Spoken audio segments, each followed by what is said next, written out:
We are back at home after the StarLadder Budapest Major, and it is time for another episode of All About Counter-Strike. No specials, no guests, just a review at home, chilling. My voice is still absolutely destroyed. I think the energy's higher because some exciting things have happened in the news. There is actually quite a lot for us to cover today. That's why we're doing an episode at this point. But before we get into it, Devilwalk, let's just do the thing we haven't been able to do for quite a long time. It is the 18th of December, 2025. The time for me over in Ukraine is 8:11, which means for Devilwalk over in Sweden, in complete darkness, it is 7:11 for you. Not the store, but 7-Eleven. actually 7-Eleven, but not the store, just the time. And we're not together. You got a big smile on your face. How are you feeling, man? You had like recovery days, I guess. I think we should call it Yeah, that. I mean, I've been extremely sick. I was sick most of the major actually, but the last day was the absolute worst for me. I was like a zombie. So after I got home, naturally, I was a zombie as well. I think I slept like 15 hours straight once I got Oof. back, and slowly feeling better and better. Slowly feeling like both my voice is recovering, and yeah, just you know, health. My brain is coming back slowly as well. It's not completely there, but yeah. I mean, my girlfriend had pictures of when we did the segments Yeah. for the final. There was like she has pictures of just before we go live. There's like 1 minute until live. We go live on the desk. I'm looking like a complete zombie. Like, you know when you like stare at something and you're Yeah. just staring at a point, and Was lost into it. yeah, you're just nowhere. You're not present. Huh? So that What? was kind of what I was. Yeah. Exactly like that. For me, like, honestly, I didn't get sick or anything. I feel pretty good. I didn't have, I can't call it like I had blood, but I just had, like where your throat was inflamed. Yeah. Um, Obviously from everything we did on stage and how crazy it was, giving it as much as possible, putting all my energy, soul, heart into everything that was there. So that's just what I do. That's how it works out. I came home, we drove home, so it was nice and easy, 3 hours driving. I think I had the shortest travel day of anyone. Yeah, there's no one that lives in Budapest from town side. So that was super good. That was comfortable. And then I played some CS and streamed. My wife has been doing all the home stuff, getting things ready for Christmas. I actually even dropped 2 aces on my first day back, a pistol Yeah. ace and a mirage ace with you. I'm feeling pretty confident about that. I I was think you very keen. even didn't you ace twice on Mirage? But did I ace twice? I think one was an eco though, right? It might have been, but Yeah, that one doesn't count. That was terrible. all right. Pistol round ace felt good because I'm terrible with pistols. And then that mirage ace with the rifle felt nice and smooth, especially because like we were absolutely dominating that team. Do you know what's nice? Always after the major, when I've been playing games, it's not even face it. I was playing Prem. And people come into chat afterwards like, oh my God, it's really you. And I'm like, yeah, man. So like they've all just been hyped. Because everyone watches the major. They maybe don't Yeah. watch like all the PGL, ESL, Blast events, but they all watch the major. If you're playing Counter Strike, it's the one that everyone's watching. And I think, right, I don't know if I saw this somewhere. I'm going to look at this straight away. We're back home. There's no one to keep timing of anything, and here I go off on a tangent for you, Devil. So I was just looking. Most watched Counter Strike 2 tournament 2025. Budapest Major was second to the Austin Major. By the way, that's kind of crazy that Austin Major actually has more because of the time zone being in America. That's not too bad. Um, so obviously the majors stay winning. And then at the same Yep. time, the Budapest Major, I think, was in the top 5 for majors of all time. Yeah. StarLadder Budapest Major review. Let's have a look. I'm just crazy scrolling right now. I watched this All right. somewhere. I haven't checked that many stats, to be honest, since I had a rest day, and then I celebrated my sister's birthday yesterday, and just been casually chilling, playing some single player games, played some CS with you, obviously. Yeah. We're gonna be Um, playing a lot more CS, man. yeah. It's level 10 time over Christmas. I'm just gonna say that now. Well, you're already way there, but I'm Well, going there. I I have other things to do. I have to travel a little bit more, unfortunately, since we have my girlfriend's family for Christmas and my family for Christmas. It's a lot of days where there will be Okay. no access. Family is temporary. Counter-Strike is forever. So whenever Family is you're home, temporary. goodbye family. Hello Counter-Strike. Well, your family could just one day hate you. Your girlfriend or wife could leave you. So Counter-Strike will still be there. It just gets us through those hard times. All right, We might not let's have to artificially create these circumstances before they need to happen. yeah, exactly. I would not wish that on anyone, but if it does happen to you over the Christmas period, Counter-Strike will be there for you. What I want to do, I want to start with just having I guess an overview. We already touched on all the teams and stuff, right? Everyone knows what happened at the Budapest Major. We had guests on. We spoke about the disappointments. I want to do a brief touch on the teams that are not Vitality and FaZe, because these two teams should not make any roster changes. Yeah, Yep. these two teams can be looking very comfortable into what they're doing going into 2026. But I want to go over some of the other teams that are in playoffs, see what we think for them, what could be happening, maybe predict some roster moves that could be happening. Most of our news is going to be roster moves as well. Oh, yeah. And I think also, obviously, because we were working the event, now we're home, right? And I said this from the beginning of when we were doing the podcast. I will talk very honestly about all the things that StarLadder did good or bad. I obviously, beginning of the whole tournament for the major was not good. And production improved, things got better. The arena experience was great, except for the security ticketing issues. Now, a lot of people are just instantly blaming StarLadder. And I understand that because you bought the tickets for StarLadder's event. I want to explain to people at home how this works. You rent the arena, you then need the security team, you then need people to take care of this kind of thing, yeah? For example, if you're Blast and ESL or PGL, these three are doing big events all the time. They understand the logistics of this. They have a bigger pool of staff to work from. Some of the things I saw on Twitter are horrendous, by the way. Like this guy literally had the same ticket as him, and it was just like a fake ticket. Some people were sneaking in through like smoking areas. I'll say this: there was even fans that said, "Oh, we wanted to see you." We couldn't go anywhere because there wasn't extra security to help us go from A to B if needed. Like we did the signing session for Blacklight, right? But security definitely was. And I think StarLadder staff themselves will say I'm not talking for them, by the way. I'm just saying, I think anyone who worked there would say the security were pretty useless. Like we've had bad security at events before, but these guys were like sitting on their chair, rocking around, watching a Counter-Strike. I mean, the Like, worst part about the security for me was we obviously, to go to the desk, we had to go through, like a little bit of a pathway under where the production was, etc., yep, where kind of the walk-in was, and then into a door, into another door, and there's an elevator there. There's a security guy on a chair there, and there's a door to the staircase. The elevator is slow as fuck. It literally takes like 4 minutes for it to come down. all of these old industrial ones. Yeah, and In a great always in new use. modern arena. I don't know how this has happened. But the security guy, the first like 3 days of the arena, he Yeah. just said we weren't allowed to take the stairs.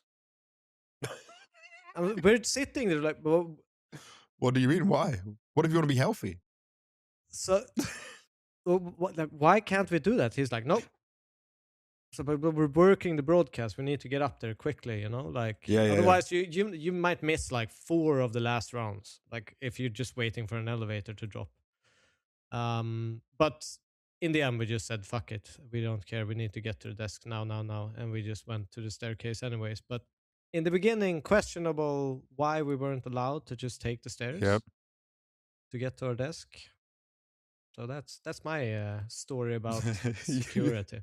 So even working the event, you have problems with it. Yeah, I would just say that like obviously StarLadder hired these people. Ultimately, they are responsible for that, but they are not responsible for the ticketing. That's through a company that takes on the ticketing, and then the issues afterwards. The fact that the security were unwilling, by what I'm reading, to help tackle these problems and like take people out of their seats and work it all out. And then that information desk, which was not StarLadder staff again, it was staff from this ticketing thing. Like this was a huge mess. And there's a lot of people whose major was ruined who have traveled from all different parts of the world. Um, and there was even like a guy in a wheelchair and he couldn't get his wheelchair seat because someone was taking that. Like that is disgusting. Like it's awful. And obviously this is something now that will obviously have problems for StarLadder. Everyone's blaming them, but it's also for me the solution has to come from refunds or um, being able to review all of the actual tickets, how many could have been faked or whatever. Like I've never seen this problem happen before, and this is actually wild. Like this is it's so sad because inside the arena, obviously when we're there on the stage, when the team's coming on, that all looked epic, and then to see this afterwards is just really sad. And I hope there is a solution. I hope there is a fix for all the people that had this problem. But it really does put a downer on if that was not a problem, I feel like this arena could go down as like the best crowd arena going. Because I saw some people complaining about a lack of things to do. They had like booths for sponsors, some clothing stands, food stands. But again, you have to look at this. StarLadder doesn't have all the relationships with teams to sell the jerseys. Yeah. They don't have all the booths set up where, like, I don't know, every one of their sponsors might not want to have a booth. There's all these things that are like, if I go to Cologne, I can walk around, yeah, and there's something to do everywhere. There's something to do Yeah. outside before you even get into the arena. Um, this was more just on the Counter Strike in the playoffs. So when you have big breaks for other people, that can be quite annoying, can be quite difficult to go through. So there is that as well. Um, but I was happy at least there was our signing session right that we did at Blacklight, but there was also like Spirit, Mouz, I don't know who else did it, but there was a few signing sessions which players got to have, and fans got to see the players they like. And Yeah. also, I'll always say this for the teams: when you get eliminated from a major and you still go do a signing session, shout out to you. I don't care what team you are, what you've done. Like it must be so hard to be eliminated from a major and then go and have a signing session. Like I can't imagine. Like I'll be honest, if I've someone told me that, I'd be like, no, I'm good. But I like that's respect to them. yeah, I've done like not signing sessions per se, but I've gone into the audience and signed people after being eliminated in a manner like that. Yeah. And I can tell you that like the worst part is that people come there and they try to be nice to you and they Hmm. say, well played, and you're just sitting there, no, it wasn't well played. Fuck, like Yeah. you really like almost every single like positive comment almost hurts you when you're doing it because Yeah. yeah, you're just obviously heartbroken. And there's one other thing as well for everyone that keeps saying like how bad the major was. I saw this from G2 Pekka. He is the general manager of G2 CSGO. G2 Pekka said, now that the major is behind us, it's time for an unpopular opinion. StarLadder did a great job, but he said he's speaking purely from the perspective as a team involving players, backroom staff, hospitality, hotel, locations, spacious practice rooms, PCs, and equipment. I heard such good things about the PCs. By the way, the PCs, as far as I'm aware, were not AMD, which is normally a bad sign straight away, but players were ultimately very happy. They Yep. obviously had the Zoe monitors on there, which is good. I'm still going to say Zoe. I think it was 100% said it's called Zoe, but I used to work for him. I've always called it Zoe. No one's ever corrected me. I Um, think I think it's that way for me as well. yeah. He says, as some of you know, we had a medical emergency with one of our players at a very inconvenient moment. A Hungarian speaking player manager volunteered to help, assisted in bringing a medic to the hotel, and later accompanied the staff member and player to the hospital after work hours following our game against Mongols. He did not have to, but he stayed there until the very end until the player was fully treated. They returned to the hotel together at 4 a.m., and the player manager was again present and ready on stage for tomorrow's game. I don't know which player manager that was, but that is above and beyond your duty, and you are an absolute hero. Yeah, Like that's legend. that's so that obviously he speaks the language. You're in a foreign country, technically, right? It doesn't matter if you're still in Europe and you could be a European player or whatever. It's uncomfortable. You don't know what's going on. That's huge. And he just went on to say like every issue they had, every bit of communication stuff that was out there was like all fixed, all dealt with. So it wasn't as bad as like what people may want to make it out to be, because we saw the 3D Max comments where they said about the shuttles. Well, do you know what's funny? StarLadder and like other companies, because I know both EGL, PGL, ESL, Blast, all these companies, they're never going to go and throw anyone directly under the bus. Well, when some players just lie about things, it is also not cool. Like, there are screenshots, there are proof of the things. There could be some miscommunication, but like when some players say, "Oh yeah, we didn't get a shuttle," but when you missed your shuttle time by crazy enough timings, and then and then you expect it to still be there, and you were like, there also has to be some professionalism from both sides, you know.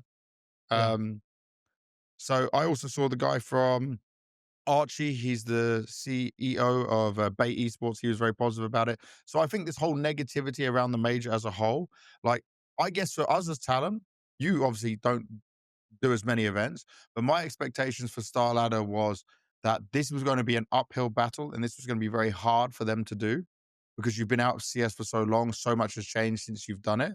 I think having that test run that we did for Star Series in Budapest before was a huge help, but it never can set you up and be ready for a major. But I think the end result is something they can be proud of. Maybe, maybe gives us hope of what they can do to go forward if they want to keep doing Counter Strike as well. Because I know they've got another event for 2026 planned. But I would never look at this major now. If the major stayed the way it did on the first couple of days, I could have easily said StarLadder shouldn't get another major, but I don't have that opinion right now. I think that they tried some new things like the elimination wall, which I did not enjoy. I did not like. That was not fun to do from my perspective. Um, I think there's some things we could tweak on the stage, right? Because if you looked on Sunday as the stage host myself, doing an announcement of players, and by the way, this is another thing, you have lots of people with some great ideas, but at times it felt very messy on who had control of it. There was like 3 different people I would talk to about what I'm doing on stage. Then some freelancers I'd also talk to who were involved in making a part of that stage moment. And then I'm doing a crazy long intro into voicing over the players. Like, it was a lot for me. Like, I was Yeah. completely cooked by the end of it. But I feel like they themselves are smart enough to go back, review, and be like, "Oh yeah, I can see why this didn't make sense. Like how you could do better next time." I think the drummers, by the way, the Drummers were drummers. epic. Oh, I bro, love the I drummers, know man. we're old. I I know we're even old. I So shook one of the drummer's hands at the after party as well. I'm proud of oh, that. bro, by the way, he is a party guy. I left at like 3 in the morning because I'm not drinking as much anymore. I'm like, I think this year I've drunk less than ever before. Like, I'm not even a casual drinker. This guy was on it. This guy was enjoying his moment and his time before he headed back to New York. Yeah. And he was a vibe at the party. You could tell he was ready to rock out even there. I'm surprised he still had energy because drumming, by the way, you burn a lot of calories doing that. That's Fucking like hard. that's a hard job. That is a real hard job. But what I want to say about this is maybe it's because we're both old, but if you remember all the CS 1.6 movies, they were all rock heavy. A bit of trance, techno style, especially from the Swedish early days of like 2003, 2004. But we were a hardcore rock music, Nightwish, Cell Dweller, Limp Bizkit movie. Like there was all these kind of things, right? Yep. And then we suddenly get that for the Star Ladder and live music done well. And I'm thinking, how did no one cook this good before? Now, young people who are watching this podcast right now, please tell me what you think in the comments of the drummers, because I am genuinely interested if you have the same thoughts we did. But this worked. Like, dude, I was on stage, I'm getting ready to go, and I'm thinking, oh, I'm getting a little pump. The players loved it as well. The Yeah, players definitely loved I it. thought it was great. I thought it was really, really good. I think that every single time that I've seen anyone trying to mesh live performance into esports, it's failed miserably. Like it's been the Yeah. shittiest thing I've ever Yep. seen. But this was a good middle ground where having this kind of drum off and one drummer for each team as they walk on stage. I thought it was brilliant. I thought it was Yeah. really, really good, and it elevated the walk-ins for me. Yep. I think there's tweaking that can be done. I think that like I will say this actually went down as I remember I've said forever Antwerp was the best major arena I've ever done. Um, People love to say I am Rio. Rio was maybe the best crowd only when Furia were playing. Because if you were there for any of the other games, it wasn't full. It wasn't crazy. I remember taking a picture from the top, one of the booths of it when Furia played, and it was incredible. That noise, that arena, that feeling can't be beaten. But because they were not there every day and for every game, it doesn't win for me. So Antwerp was always the top. Now we have finally beaten. It's taken 3 years, and Antwerp has been beaten because standing on that stage, feeling that energy, I was actually shaking during my intro speech, which that don't happen. No, I think it was, as you say, an unbelievable major, especially the arena experience. That's where it really jumped up for me. I think Yeah, stage 1, 2, and 3, they were cool in their own right, just because we had an audience, we could hear, even having, a little bit of taste of this home. Like when Mouse were playing, it was incredibly loud, incredibly uh, what's even the word, like atmospheric, yeah, in a sense. good word. um because I mean, we were even doing the desk segment and people were chanting, torshi torshi torshi, Yeah, and we could barely hear. Like, we had fucking in-ears that fucking went straight into the ear. We couldn't hear shit, man. Like, we had to raise the volume up on our I don't even know what these devices are called, but your belt uh, pack, the yeah, audio pack. yeah. Yeah, yeah. All right. I think that's generally enough about the StarLadder overall major. I'll now come on to a bit of the team stuff that we saw in playoffs. I want to start with Falcons quickly. In your opinion, I think this is a team that makes a change. The rumors are at the moment is that they're looking for Jimpphat, which would obviously replace Tessas. That is what is put out there. Obviously, we're gonna go from this into news, right? So Yeah. I'm not gonna say Tessas is bad. Yeah, but Tessas had to adapt quite a lot. Um, Within this system, maybe they want a younger player in there. Tessas is not old, by the way, he's 25. But Jimpphat has also had his struggles in Mouz. Remember last year, Jimpphat was already rumored to be going. Oh yeah, there was this other rumor that came out around Falcons that like Bit's contract is up at the end of the year and Bit's going somewhere. I messaged Navi. I confirmed that he has a long contract, and both Falcons and G2 previously tried to get a way to buy him out. I don't think it's going to happen. Like, unless directly the people who are running the esports team at Navi have just straight up lied to me about the contract. They just said like the contract is not low. So that doesn't mean he can't be bought out if they decide or Bit wants to also be sold. That could be a possibility. But this contract's going out at the end of the year is not true. Yeah. That is not a fact happening in there. Um, I do feel like if Falcons want to jump up, they do need another change, but they just need the roles to be better. Yeah. It's nothing about another superstar, like that meme is just a meme. I don't need to see them buy someone else out. They don't need Donk, for example. Um, I think overall, Kioski, Monasi, and Nico play pretty well. Kixan I still rate as a good IGL. He still gets a lot of help from Nico. That has an effect on Nico's performance. But if I saw the Tessas for Jimpphat trade and Jimpphat can fit in with these guys, I think that could be a win move. I'm not against him. I'm not against it either, but I feel sorry for Tessas. He's been incredible in this Falcons, I don't know, lifetime or whatever you want to call it, when he's Yeah. been there. He's obviously been a soldier who's kind of been changing roles, making sure that everyone else fits into the system, and has kind of been thrown to the wolves at times, where, he was obviously a little bit of a star player in the past, like great multi-kill potential and all of Yeah. that, but played very, very different positions back then compared to now, and has kind of had to learn on the go as new stars have kind of taken his spots. So I do feel Which makes sorry for sense. him.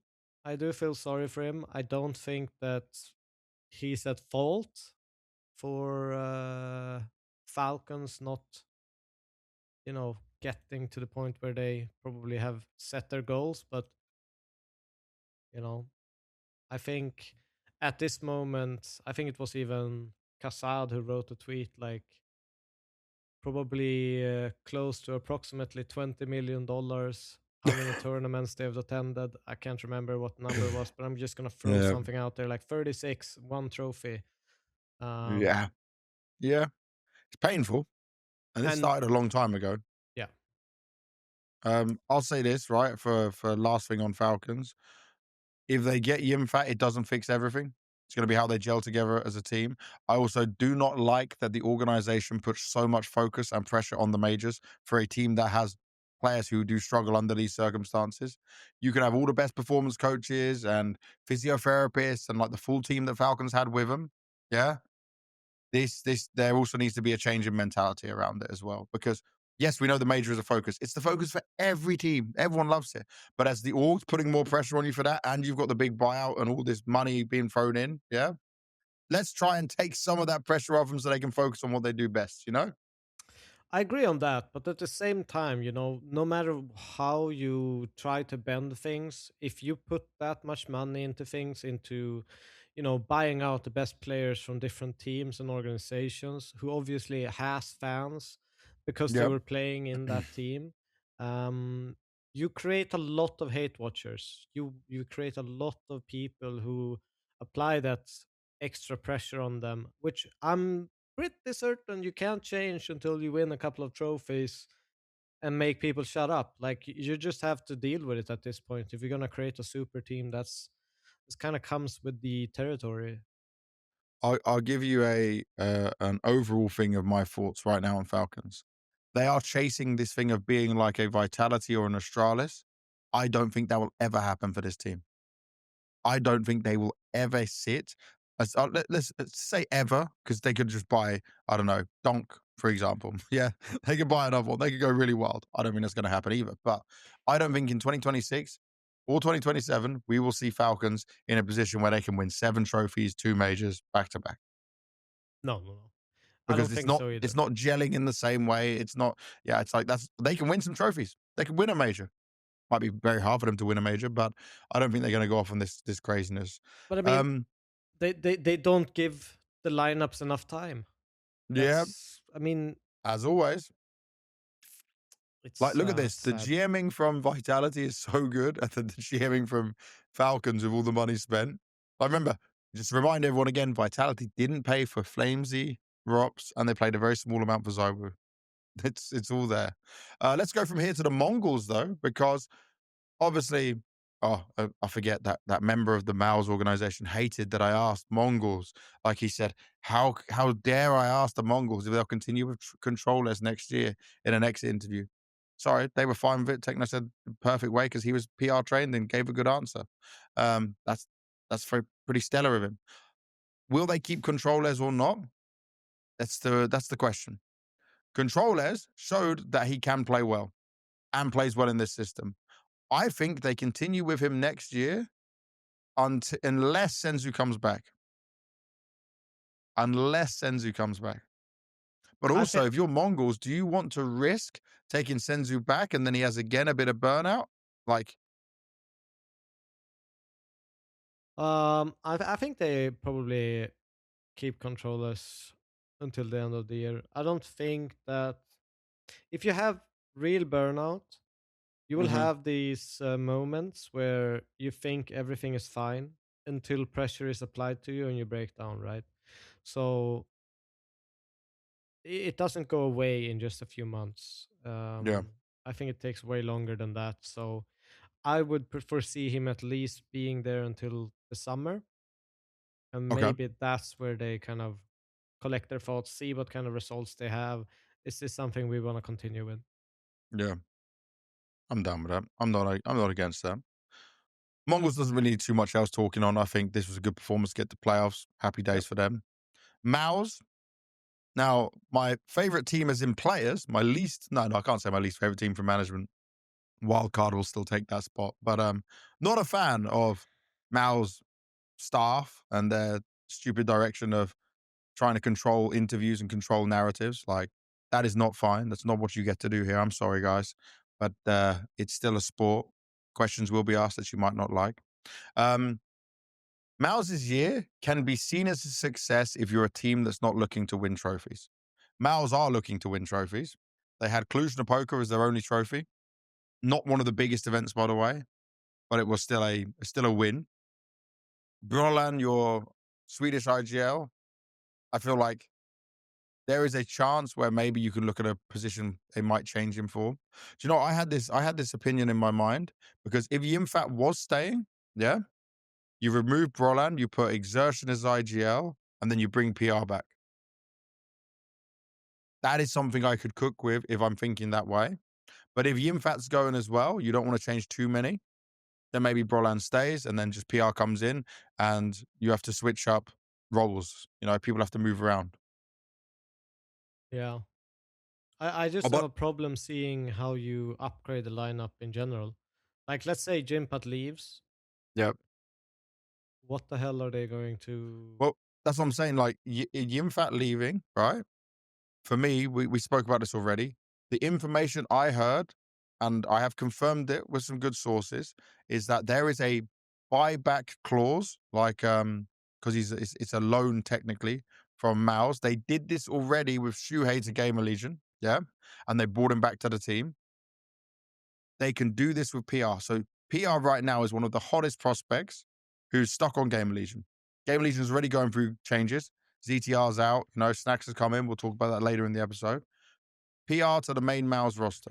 Now, he would obviously have to take a lot of roles and space from the likes of Xertion. I don't think Xertion is going to be removed from the team. He's people can say he didn't have a good major, but I think he still performed pretty well. I don't, and he's a very good vocal player. Let me quickly compare the roles while you speak. Yeah, please do. But like for them right now, they are such a middling team. They're almost there. They can get close. They can make deep runs. I think Torzi, he has stayed consistent. He has hardly he had one event, which was Austin, where he slowed down, but the rest of it is like pretty good.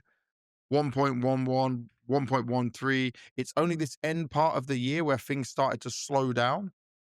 He had Yeah. a 1.03, 1.02, 1.04 rating for the major, but I think he's still one of the best AWPers we have in tier 1 Counter-Strike. I think people don't rate him highly enough, and he is the hype man for the team. He is the motivated one. Even when he's having a bad game, he brings everyone back into it.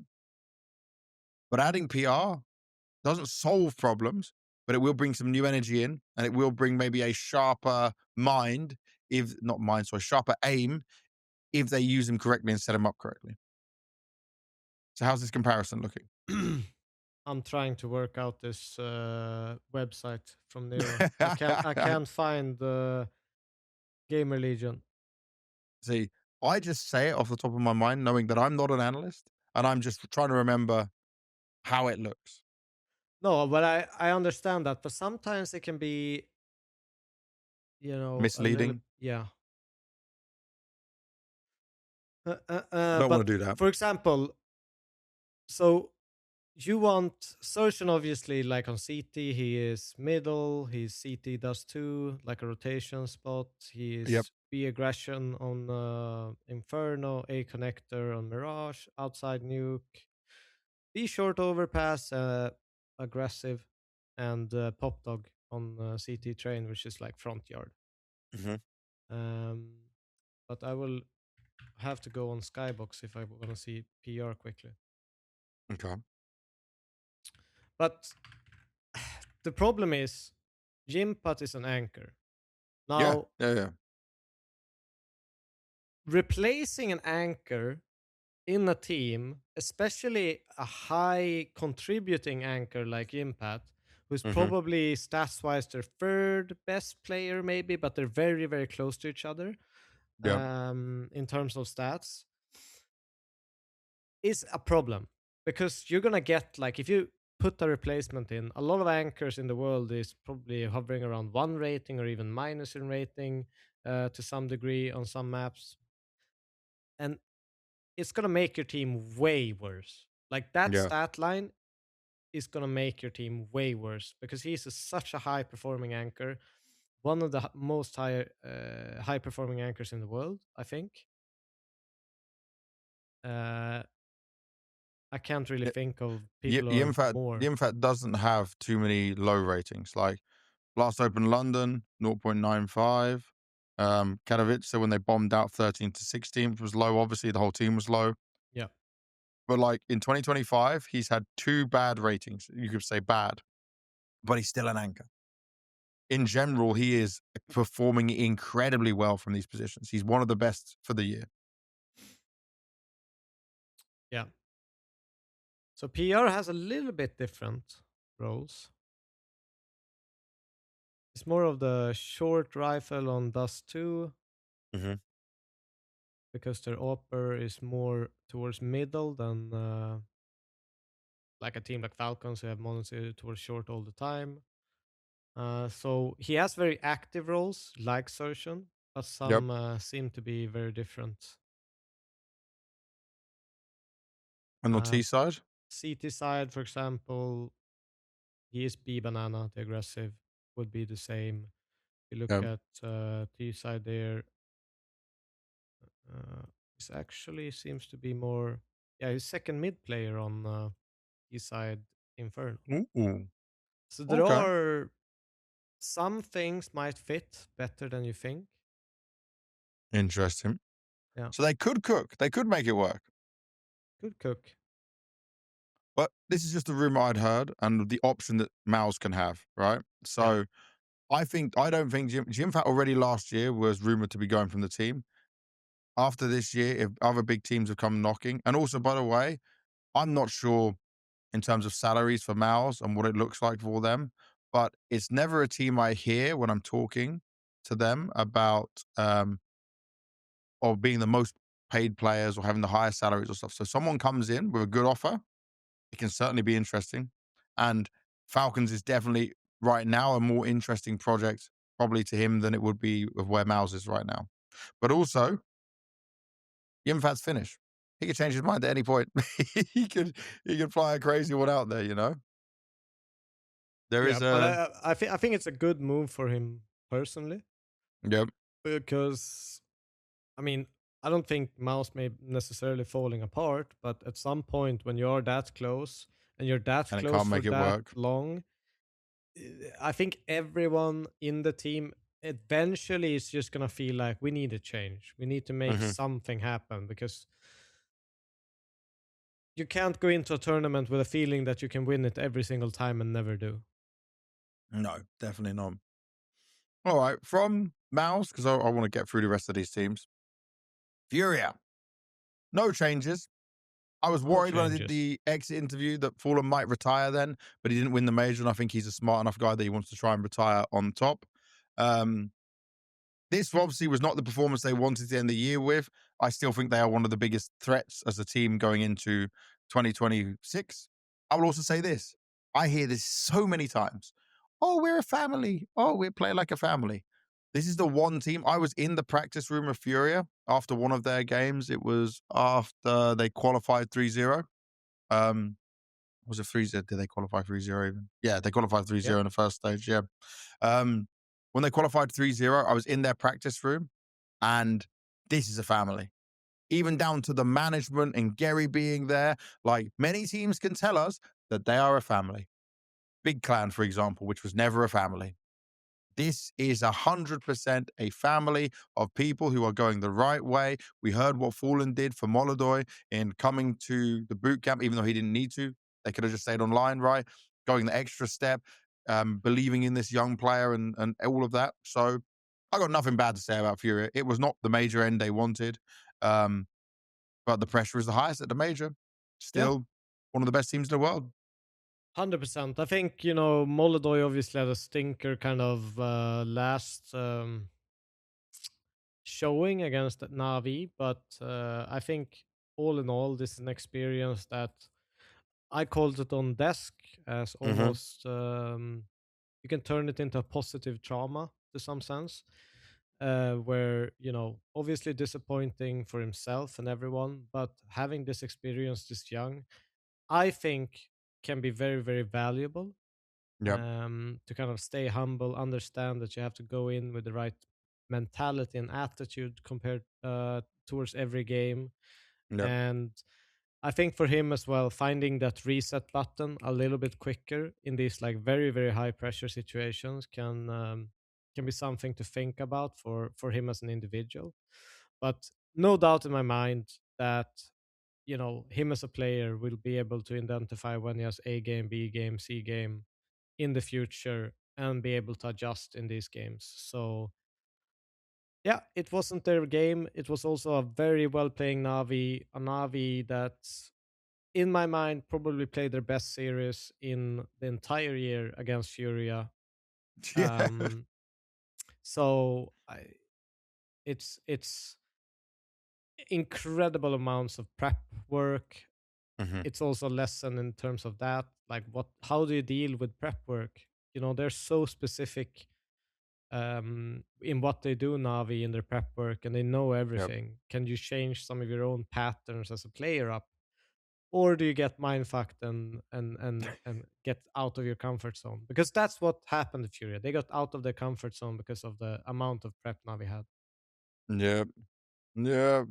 But as you say, no changes. Keep doing what you're doing. They had a rocket kind of, uh, you know, rocket start to this lineup, and I think that for them, it's probably way more than they ever hoped for at the very start of the Oh yeah, changes. definitely. I'm gonna skip Spirit for a second. We'll do that last because I think I've probably got more to say on this whole Spirit situation. Some info I was able to get. We'll talk with Navi because, like we said, Vitality face. No reason to talk about it. It's enough we spoke about them.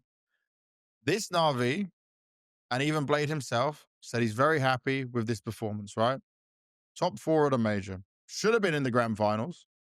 They dropped the ball against FaZe for sure. It is some FaZe magic, but I mean, you had that game won. It was yours. It was a throw of a good opportunity. I do think there will be changes in Navi.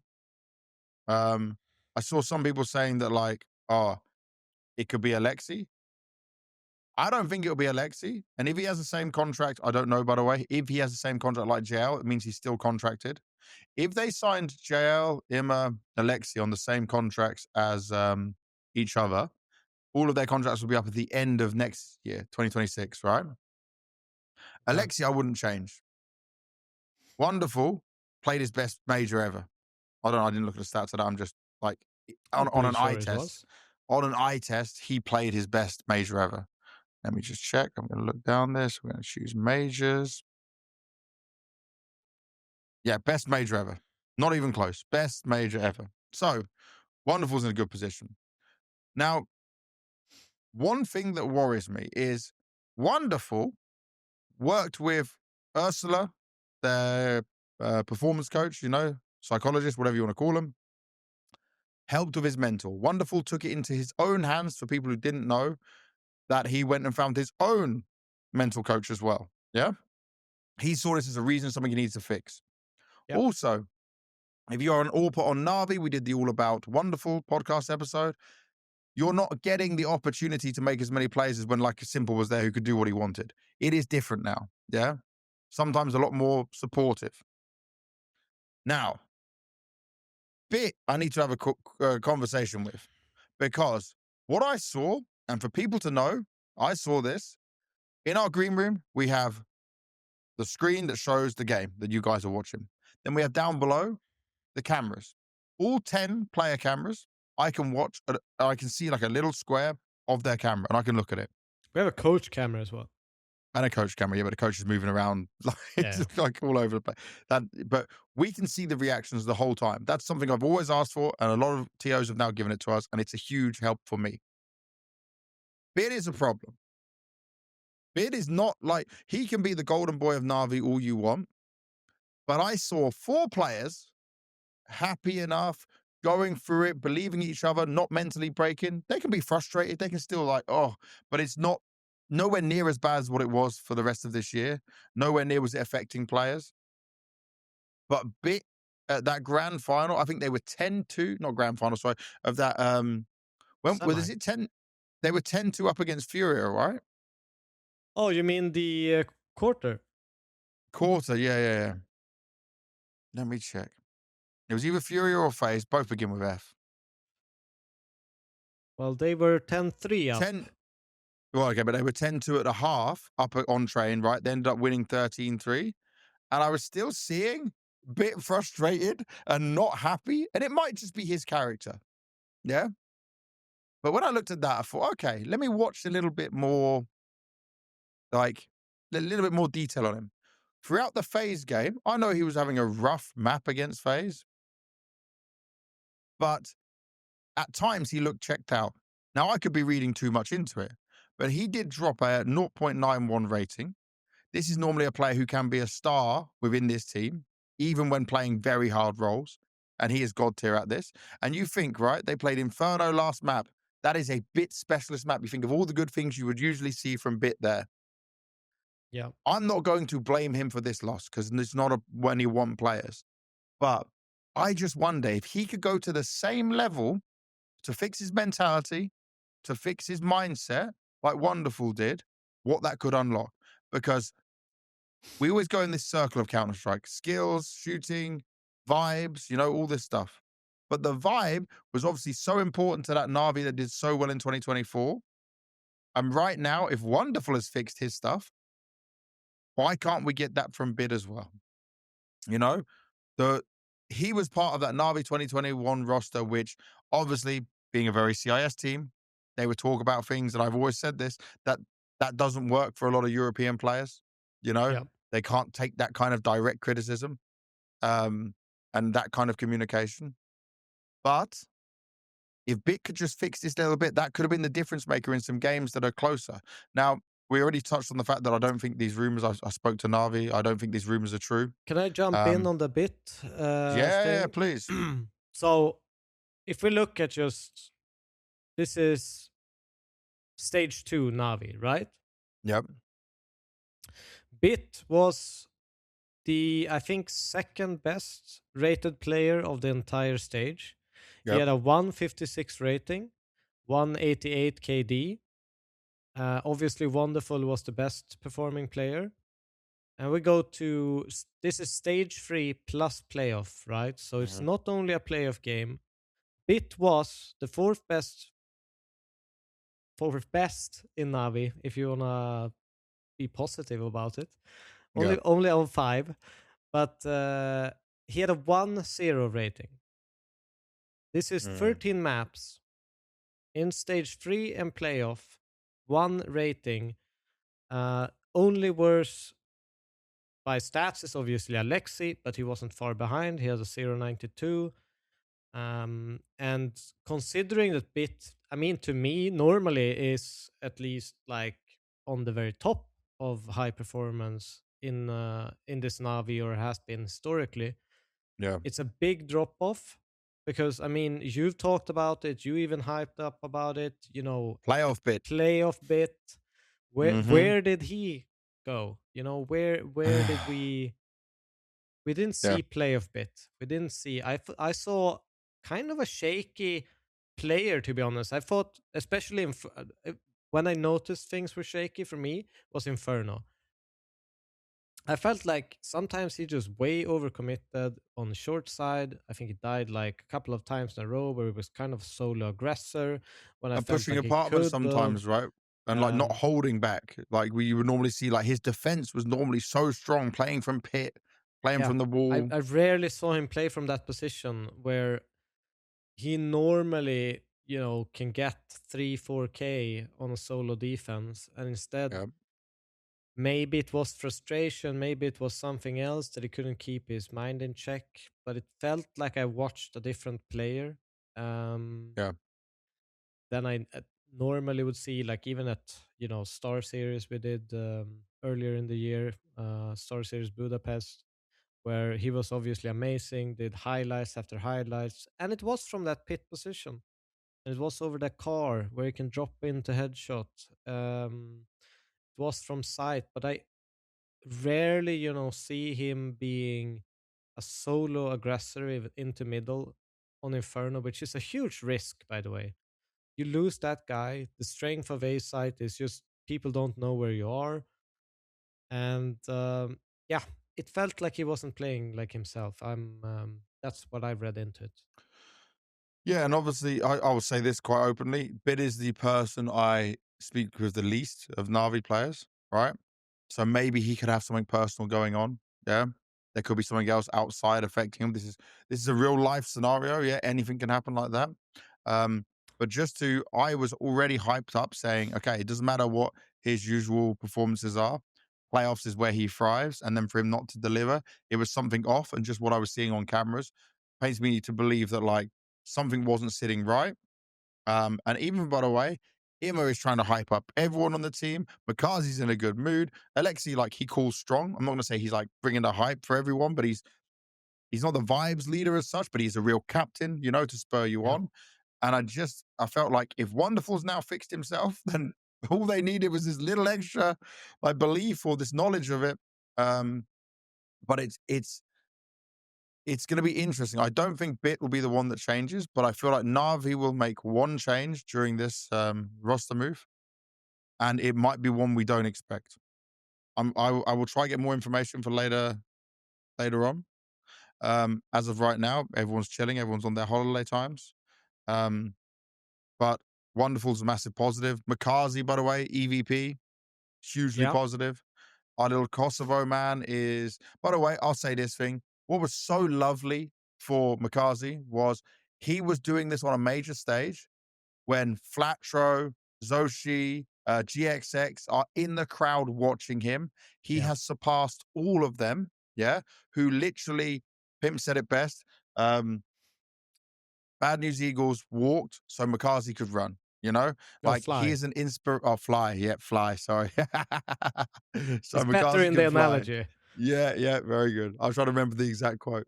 Um, but he was hanging out with them as well, right? They obviously support him massively, the countryman, what he's doing. And it's even funnier now that Makazi is still on the team when zweih said in 6 months he'll be kicked. And then we're going to get onto Spirit afterwards. Um, but it is Makazi has gone from strength to strength, and he is learning, he is growing, and I don't think he'll be going anywhere from the team. Like that's another one they can just build upon and keep for the future in a good way. I think he just looks like, in some weird sense, a coach's dream. Not maybe, like, I don't really know in game, but Mhm. maybe it's not the most intelligent player of everyone, Oh, you but mean eating nades? but he's fearless, number one.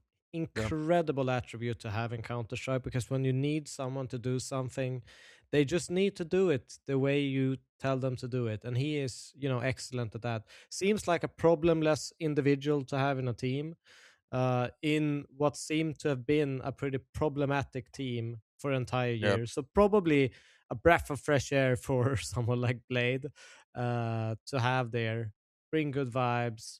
Just, happy to be there, happy to do the work, happy to play every single game they're playing. yeah. And yeah, I never see him have a frown on his face. And if he does, it's almost always continued with a laughter or something along the lines. And we heard about the relationship he has with Imra as well. Yeah. It's incredibly important. It's incredibly special. So I'm happy with it. And that brings on us to the last team to talk about here for the playoffs. It's Spirit, because Spirit has already announced their changes. Spirit now will be minus zweih, minus Chopper, and they find themselves back with Zontix and magixx. I'm Magixx so into happy IGL. magixx is back. Bro, let me tell you this, right? I didn't predict, I didn't have any info on the Chopper one. Yeah. But I told you Zontix will be back. People said, like, so all that news came out when Zontix went, right? Oh, it's burnout. Oh, it's not this. Then obviously, we said, because obviously I spoke to him in Shanghai, I said it was health issues. Everyone said the Ukrainians who don't like him, by the way, who are idiots, they just hate him because he's on a Russian speaking team. Guess what? There's lots of Ukrainians that play on that. Bait, who you guys like, has a Russian coach. Yeah. Zontix is still a Ukrainian. He's been on that roster from the Spirit Academy days. He's grown with the team. I knew he had health problems. He spoke to me about it on an interview. By the way, maybe people should watch more interviews, but I did the interview with him. And he said like what he was struggling with during Shanghai. They went on to win it. He got his time off. He's been able to fix some things and work on it. And I'm so happy to see him back. And this is it, right? People are now going to straight away say, well, zweih was bad. Zweih's this. But I'm not even angry at zweih. zweih was in a hard position that he had to go to roles that were not his. Yeah. He had to try things and do things that are uncomfortable or not natural to him. There's a different way of playing within Spirit. He's not going to take Donk's roles, right? Let's be honest, it's not happening. So they tried it. They needed a replacement. They brought in zweih. They brought in Tanir. They had to go through all these things to fix. Yeah. Hallie said in this quote that was given on the statement when it was announced that, like, I'm going to give the exact quote in case people didn't read it at the time. It wasn't an easy task as there were no ideal candidates that could solve our problems right away. So we came up with a plan. The decision was made to sign 2 skilled prospects who had shown a lot of promise throughout the previous season. It would provide our leaving players an opportunity to recover so that we'd be able to build the best possible roster at the end of the year. It's a unique way of doing it. But guess what? For me, this is a smart team building way. If you already knew this is what's going to happen, we've got to fill in some blanks. Now, people just look at numbers and say, oh, we're replacing magixx. Yeah, it makes sense. But like Zontix was a health issue. This is one of the few times that happens where he was benched for health reasons, allowed time to fix it, and he's going to come back in. By the way, Zontix will outperform zweih in every way within these roles. He'll go back to his same roles and positions, and what he knows, he remembers exactly how to flash things for Donk. You know, I talked about the synergy they would have where if Donk's rotating into a site, Zontix will sometimes fall back, do the perfect flash, allow Donk to make the magic moments. Also, Zontix will stay alive longer on the sites, not over peak, not push over things. Like, I have watched these games time and time again, and Zontix, by the way, was part of two of the trophies they won at the end, right? Yep, both. Yeah. So both trophies they won, Zontix was still there, you know? This Zontix, I know a lot of people are going to be focusing on this roster move, all about magixx and Chopper, but this Zontix move is huge. He's back. He's going to do well. The kid knows how to grind, and also he is one of the smartest players in his role. And if you talk to him out of the game, off camera, he is well educated, well read, likes a lot of time like to focus and think about things, psychology and stuff. Very calm, very cool. Yeah. This is exactly what they need. So then, actually, I'll let you talk about your thoughts on the Zontix move, then we'll come on to the next one. Because I can go on about this all day. Because my end result on this is zweih wasn't set up to fail. He was given an opportunity, but he was never going to be the permanent fixture for this team. Maybe if he'd done extremely super crazy well, he would have been the one that stayed instead of Tanir. But this is what makes the most sense. And it's a great chance for zweih to have taken a lot of experience and see where he can go next. No, I mean, I obviously think it's a good move. I personally have always, maybe hyped magixx a little bit more than Zontix. I think, both players in their own right is great in the system that they have, where they don't maybe have that much space, and they are great at facilitating Donk in his aggression.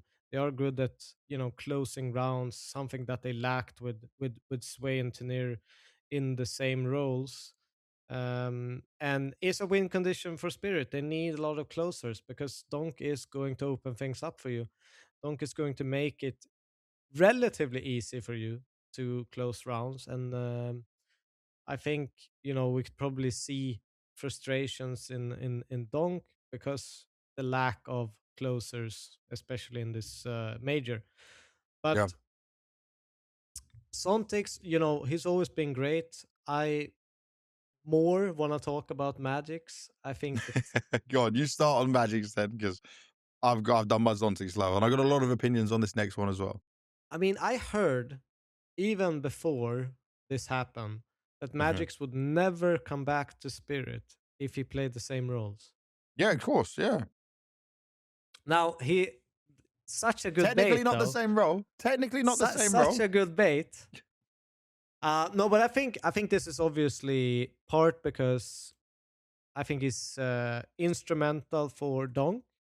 We saw that he fell apart, raged, or whatever you want to call it, mentally checked out in the semi. Yep. I think magixx is, he's a teammate he appreciates a lot. So just because of that reason, I think he's really important for the spirit side.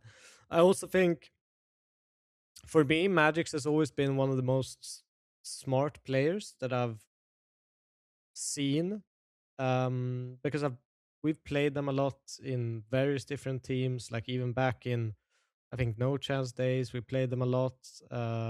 He was one of the most annoying players to ever play with or against, Hmm. because he would so often get a kill, fall back, make sure he, just gets his guarantee, make sure the rotation comes in, never overextended. Great aim, can also, if he's in a must situation, facilitate multi kills for his team. Yeah. Sorry. Fix yourself, mate. Come on. I think you're gonna have to take over from here. All right. You can come back to this in just a little bit. I'll say this. I'm going to start with my thoughts on Chopper. Chopper was a good IGL. Never one of the greatest IGLs, right? Some of the mid-rounding at times was maybe questionable. Following Hallie's plan is one thing you can do, but obviously you still need to be able to have that good read of the game. He could occasionally have some of these pop-off maps or chances to do well, but it was true that T-sides were lacking, even when you have a player like Donk. If you look at when I spoke to Hallie and Chopper in Hong Kong, they said they're allowing Chopper some more time to help with the prep and get involved in things. I think that was a sign of the last chance. Chopper, you can be more involved. You can't blame it just on following Hallie's way to do it. But if this doesn't work out, then, unlucky. Donk was also playing an amazing major, which is why he was so frustrated. You've had the firepower upgrade of both Zweih and Tanir. Obviously, we spoke about the role side. This then didn't work out. Yeah. Chopper has been on Spirit for 6 years. He joined in March 2019.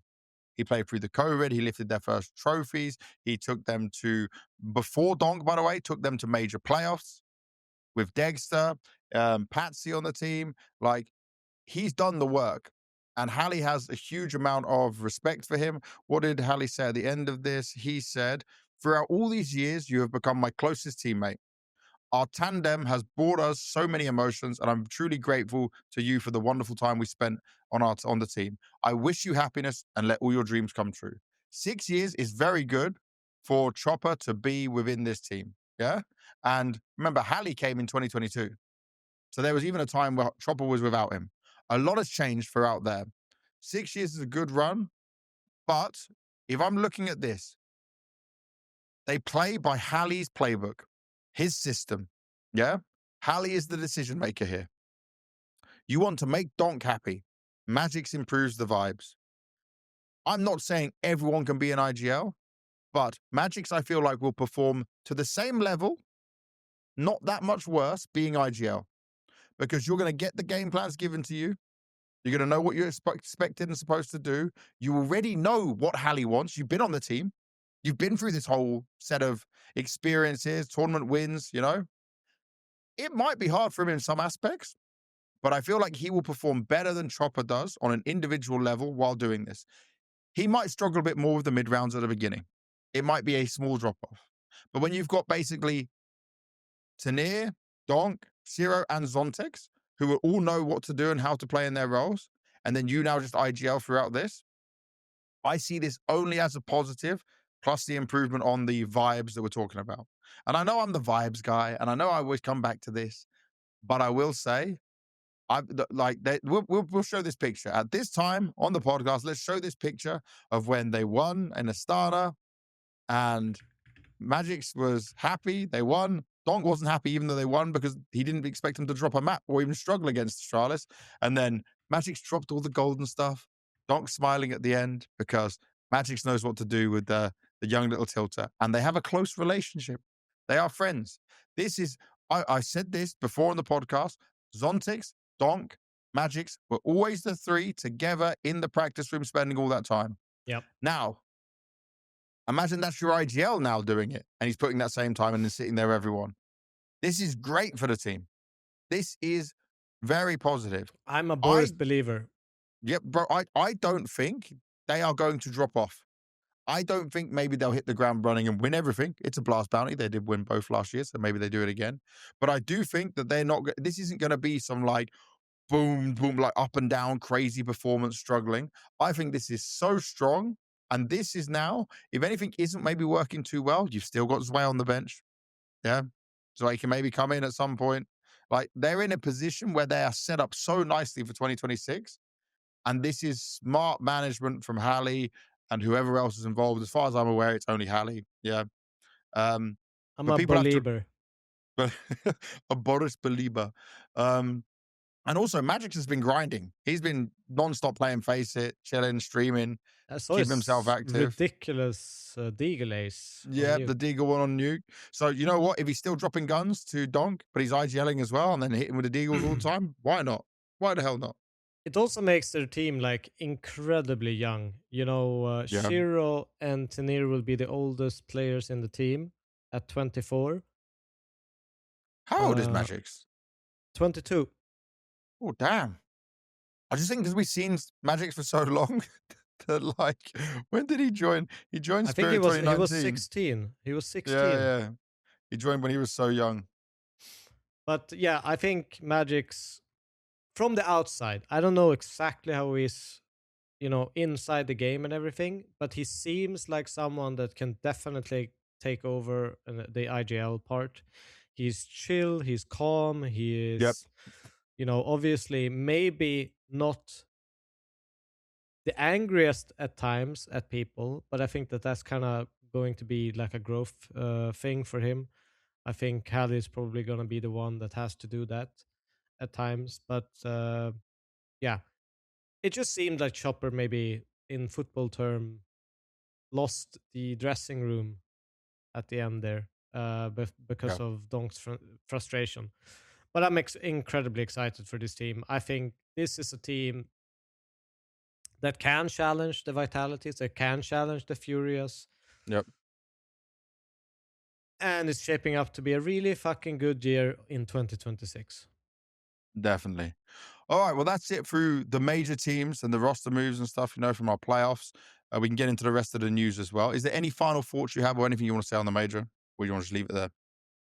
No, but I mean, I think for me personally, it was an incredible experience. It was a learning experience for me, and I'm incredibly grateful for StarLadder for giving me that opportunity.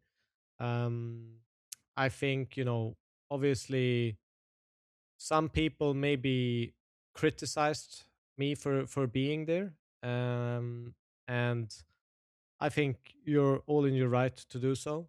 I think I improved during the tournament, and I'm incredibly proud of myself being able to stand in front of 20,000 people in the same place and do analyst desk work, which is different. A bit different than when you won a major. There wasn't as many people there. No, but it's also different than just analyzing a game. It's Yeah. a lot of storylines. It's a lot of trying to, you know, kind of find the mood for the audience, etc. And it's Hmm. definitely something that maybe I'm not used to as much as some of my colleagues were. But I've definitely taken a lot of it in, reflected on it, and you know, I'm just happy I got better every single day and felt better every single day, and hopefully, Yeah. you know, some of you guys enjoyed it and saw some value in it. People will always talk shit, right? And complain about people not being high. People complain, why I'm at the major, why I'm working any of it as well, right? So that's just part of the job when you're a talent, mate. That's how it Yeah, works. I'll say that I was proud to see your improvements of like how you use your voice. You were less yeah, monotone through some of it. yeah. You're working on it, right? That's all you can do.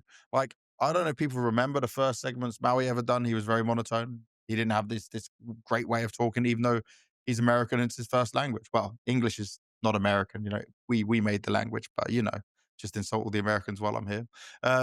But As one should. also, your knowledge is so valuable because you are still playing the game to a very high level. If I look at like Face It and understanding, watching the game, um, obviously you can try and structure things a little bit better compared to some of the more experienced analysts, but you did a great job of showing improvement with it. So, you know, I always tell you the truth. I gave you some hard truths when we were there to push you to be better, and we went through it that way. Yep. Oh, yeah, there's one more thing I'm going to touch on before we end on the major. We did obviously the winners interview, and some people said, like, including people I know, including other journalists, which were just deciding to say it out on Twitter, not the time to ask about the Porsche. So if anyone did like not like this asking about the Porsche with ropz, I checked with Vitality Management and I spoke to ropz and it was fine. And sadly, someone screwed me over at StarLadder. When I asked them about this, they were like using an overview of the team. You know, they weren't following me and ropz. And he even laughed, smiled, and threw me like a little fake punch to my stomach. Yeah. As a joke, because he understood it. My thing was about buying a Porsche per major he won. It is a joke. It's a community meme. He was in such a good mood. I think I know him well enough to be able to do that. Me and ropz have spoke quite a bit. We spoke about even struggles he had in like the end of 2024 before coming into 2025 and stuff like that. Maybe it wasn't the right place to do it, but in the moment, in the vibe, it felt good. A lot of people were still very positive about this comment, you know? Obviously, some people took it less seriously. Some people took it very seriously. So if you were upset by it, there is, so be it. But I mean, I'm just explaining myself rather than people just being like, oh, what a dick move from BanKs. Like, it's unacceptable to say that. Like, I would never say that thing. I would never do something like that without checking. Someone saying, oh, Yeah. he's tone deaf. If anything, I am probably the most connected with the players. And just as an example of that, because Carrigan is a very good guy, right? He'll back this up. At the end, when we were at the after party, he said, when I saw it was you doing the exit interview, it made me feel calm. It made me feel more happy. Like he knew it would be handled well. He knew he would be able to do it. And he had tears in his eyes at the end there. And I've done a lot of these exit interviews with Carrigan. He cried on the stage with Katowice when he lost his spirit that time. Um, I'm not saying I've been there to hold him, for example, but players respect the work I do and how I do it. So if someone wants to complain about that, it wasn't just me making a jab at ropz or attacking him or doing something crazy. Maybe you don't have to like it. No one's ever going to agree or like with any of it. Doesn't have to sit comfortably with you. But I'm not dumb to just randomly do something like that when it could still be painful or a problem for him to handle, you know? He understood the context. Everything was fine and it was checked. So hate it or love it. That's your choice on it. But there's my reasoning behind it. All right. And so here is where the year is going to get very interesting. Rostermania, as we like to call it in the Counter-Strike world, where teams change players, rumors are out. We're making some guesses like we already did with some of our teams who made playoffs at the major. This is where we get to go through everything of what could be happening, what has been confirmed. We'll give our thoughts and opinions on it. I'll just let you know the podcast for the next few weeks will be very much Rostermania news, Rostermania news. There's no tournaments happening. So we're going to be diving into it. Some episodes will be shorter. Some episodes will be our classic episodes, as you like to see it. First one we're going to start off with here, DW, is going to be 100 Thieves. Now, 100 Thieves starts with Rain, Norwegian legend. He's going to be IGLing. That was already confirmed. Now confirmed as well is Device. It's no Yeah. longer a rumor. Device is on the team. Well, wait a second. It's not confirmed by news, right? No. It just says sources. Sources. It's But rumors. it's still a rumor, although everything I've But heard this has one said it's there. looks Yeah. like it's in the bag. But I've almost slipped up here because I thought I was so sure from everything we heard from other people at the major that it was 100% true. yeah. Because Simple came out and said there was a chance for him to join, but something didn't work on timing. So that must mean right now that Device is on the team. Yeah. So what I like about this is you got your experienced players, Rain and Device. Now you need 3 young players. Yeah. I'm positive about this. Device, I mean, however, you need a fucking core, man. yeah. So even if you go the young player route, don't you think it's almost reasonable to get one more like Astralis player, maybe even magixx to start with. Once you've gathered your VRS points, you go for that young player, add him in, so you get invites to tournaments. Because that way, you would essentially have Astralis VRS. Yeah, which isn't, it's not great, but it's not terrible. Because you only need one more player. If you take magixx is already left. Yep. But he's gathered in the core for Astralis Enough VRS. games. You get him in, short-term contract, 6 months, whatever you want. Add Stair, buy him out. You have Astralis VRS points. Didn't Stead just resign for Astralis not long ago? I don't care, but you only need to buy out one player. It's one player. It's 100 unks plus Stair. Yeah. There we go. Current team That's my contract. take. Contract ends 2027. Still. Yeah. The 20-year-old. So he did this in March 2025. And so he's all the way until 2027. He's not going to be cheap, bro. I still think it's a good idea. Yeah, no. Your idea is good. Your idea is solid. I'll say this. Device isn't bad. Yeah. And it might be just a factor of him playing on this Astralis. But he ain't got it anymore as like a star AWPer. And he wants to prove himself, but this major was like not great from him. I don't have too many wow moments from Device. I think I think that this is like more of a name signing and a chance to prove himself, but I don't see it as one where it's like this is going to be the way he's going to be playing like the old days. He's not going to roll it back. He could prove me wrong, but maybe a change of environment will help him. And the other rumor here, by the way, was it rumor or is that confirmed as well? Current team, yeah, there's no current team for Glaive, but the other one is that Glaive will be the coach. Now he's never coached before. Yep. He is very experienced IGL, and it would mean he's reunited back with Device. I'm okay with it. I think that then like your assistant coach or analyst or whoever else is behind you needs to be really helping out. Like he's not gone the Zip route where Zip was like assistant coach, now learning, getting some experience. No, Glaive's just gone straight into coach. And that's kind of crazy. I mean, fair play to him. I think that, he can definitely do it. He's one of the greatest IGLs that we have had in this game. Also, from like a Device perspective, if you look at it, when Device was actually performing his best was obviously with Glaive. Yeah. No matter how you run the numbers, that's when he performed the best. So I think that for Device is also probably a little bit of, okay, maybe we can find some of that old groove. I can get, the same space that I used to be able to take, the same patience from my team, so I can actually perform the moves that I do a little bit more systematically. Because Device have always had, the elements of being able to pop off. Yeah. But when he's really shown or like been shining has been when they systematically force rotations. Maybe they do an execute, and he's the one to pick up kills through kind of nades. I think that they need to find a way for Device to have impact again, because right now teams are so good at counter utility and making sure the AWPer has a hard time.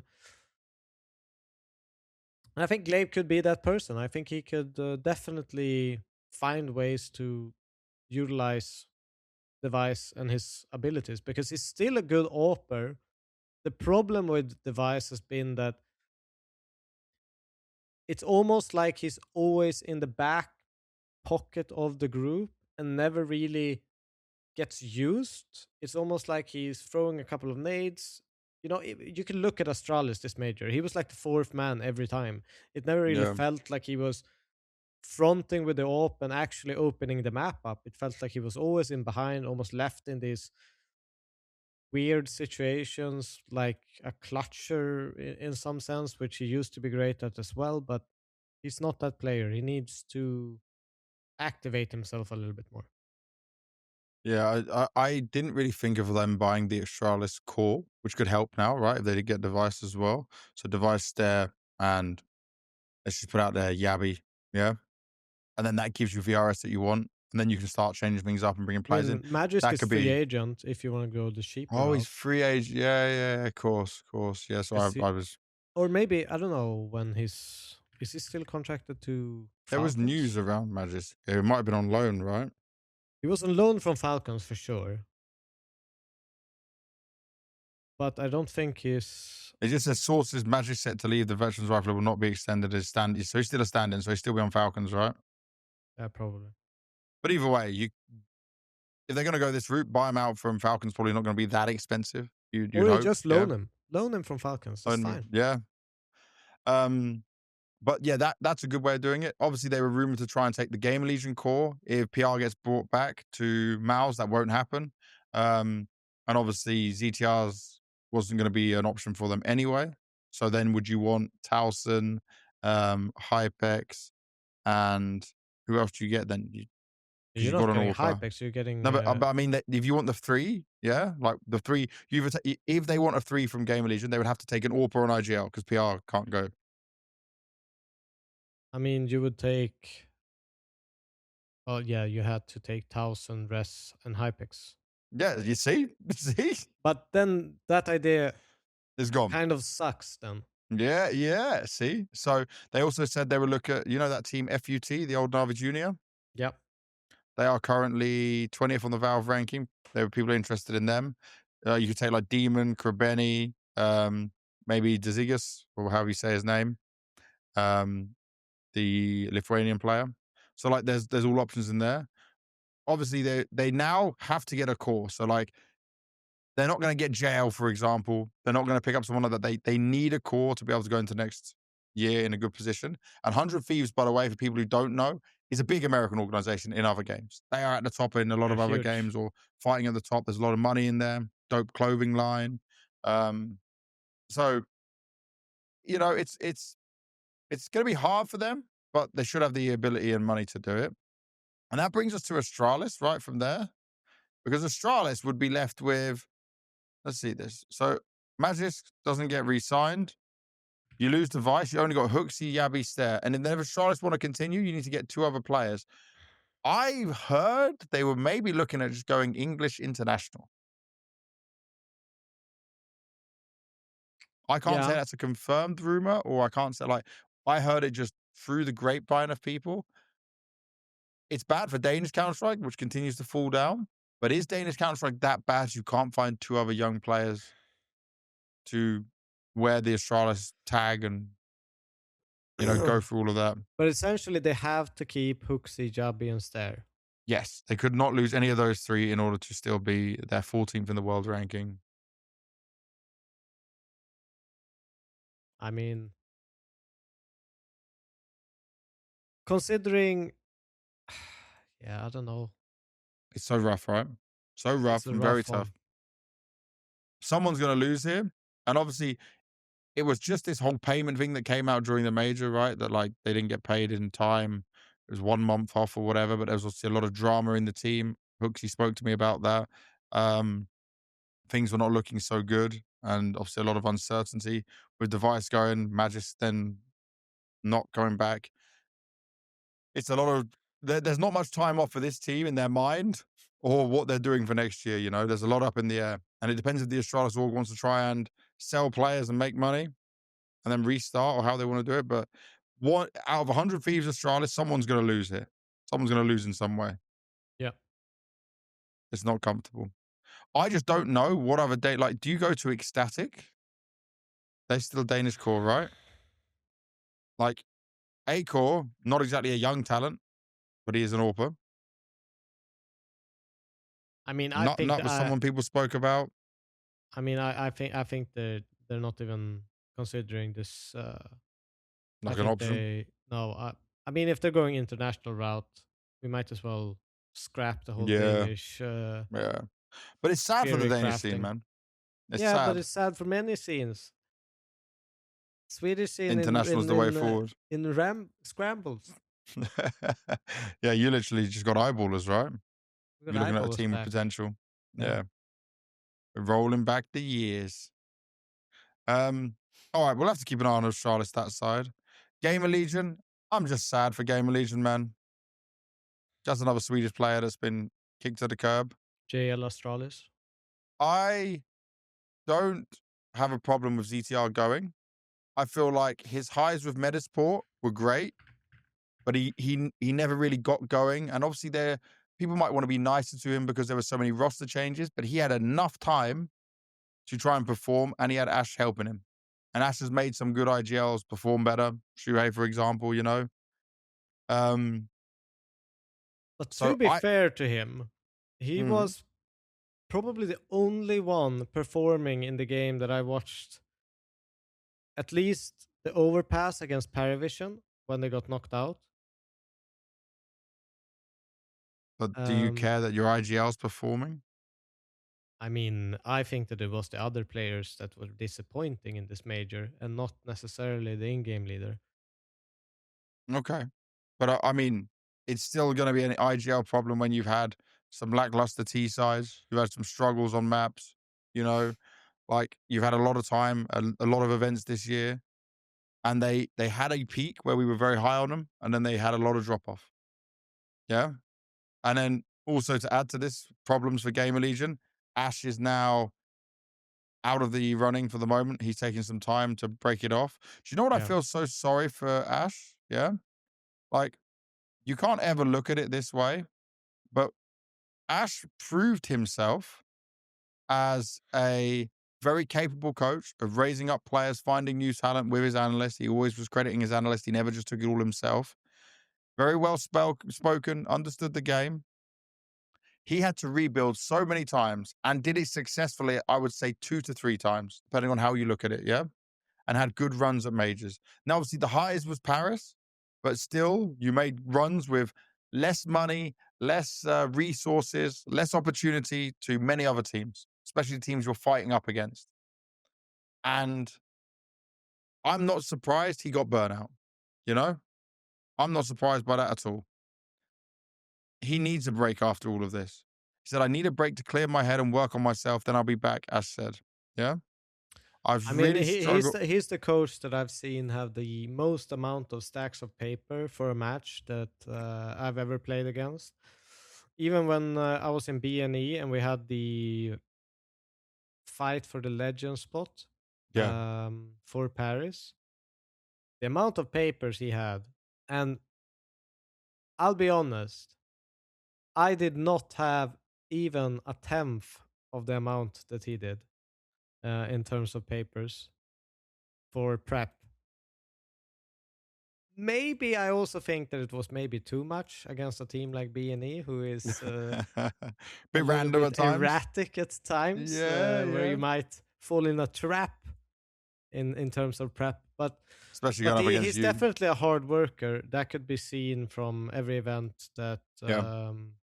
that I've attended and seen him at as well. So no, I'm not surprised he got a burnout. It is incredibly exhausting to rebuild to a degree more than people would ever think. Well, like one of the other quotes he said here, I've been really struggling mentally for the second half of the year. The schedule has been brutal in terms of traveling and the lack of recovery time. And I first noticed that something wasn't right in IM Dallas when we had A-Core as a stand-in. My body language felt uncomfortable, uncontrollably bad, sorry, against Falcons in the playoffs. We wasn't expected to win that game at all, and I felt extremely badly affected during it. It should have been a really, really high moment in my career, but it felt completely the opposite during that game. So he even said this, I started letting moments outside of my control affect me mentally, and I was taking the results personally. Slend was struggling and I couldn't fix it. Then Kersey was having a hard time dealing with the pressure, which I desperately wanted to help him with, but I wasn't able to do so. So it's like he takes a lot of responsibility, yeah, but there's only so much you can take on this. I feel like the positive here for GamerLegion as a team is even if you lose PR, yeah, you've got Snax back, that is now confirmed. Yeah. And Snax can do a lot of this work of experience alongside Res to help anyone else they have. Like he is someone. Oh, by the way, the analyst who was IMD, who Ash has constantly praised for finding these players and bringing the team up, he is now coaching. He is also Polish. So him and Snax can work together with Res as a more experienced player to help the others they get, even if they lose PR. The problem is, right? If they lose PR now, they don't have a core anymore. So if this mouse thing goes off, they've only got Towson and Hype. So they've only got Towson and Res. Unless does Hypex have enough games? How many? Maybe he I'm does gonna because of check. EPL. He should have enough games, right? Yeah, he This has VRS monster. enough. 1, 2, 3. Yeah, he has enough. Okay, so they're just saved. So losing PR, having to bring You another need, you player need in. 10 LAN games with a core, Yeah. right? And he has around 15. Okay, so they can save their VRS points, and Snax is going to have to do a lot of legwork, and it's going to be a different style of GamerLegion. Yes. It's tough for them. Losing Ash is a real big loss. If they do lose PR like I expect, then that's also going to be problematic.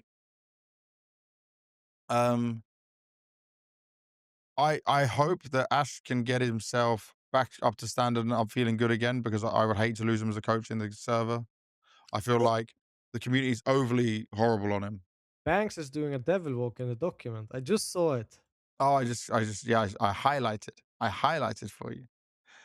I never do that. I'm doing a you. I've become you. Spend too But much time with me. the next one to look at is more benching happening in here. We got a treat of this from Simple. When we were talking to Simple during obviously the event, that they would be benching players. Nex has gone. Emmy's gone. Sasanito's gone. I don't know if Andu's gonna stay. Does Andu's from Estonia? Maybe he speaks some Russian, depending on family and what side of Estonia he's on. But I mean, I wouldn't be surprised if Andu also gets cut and they try and buy a core. Yeah, it looks like that's kind of what their goal is with this. I'm wondering what core they are buying, where they are aiming their size. FUT's one that's very interesting. Yeah. You could also look at, who else was I thinking when I But looked they at were this? recently bought into this FUT, right? So they probably have pretty long BC Game got money to contracts. buy Simple. They can buy whoever they want. There's also the rumors that they would buy into Heroic. Heroic, by the way, love to sell players. They love to sell and rebuild. Yeah. But Poor imagine Chris Youngster and Simple playing together. Joins Heroic. Core gets bought out.